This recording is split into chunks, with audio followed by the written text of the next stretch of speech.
Ang balay kong gipatukod na hiwi way sukod-sukod.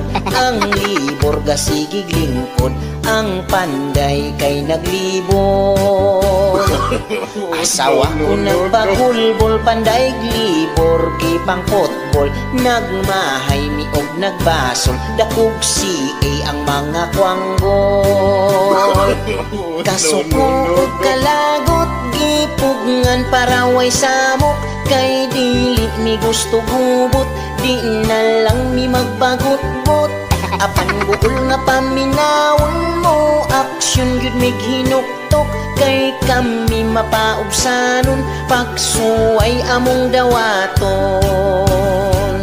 Nagkuha mig bagong panday mga labor nga dili laylay, apan bakal kay nangawala ang siminto gipang baligya.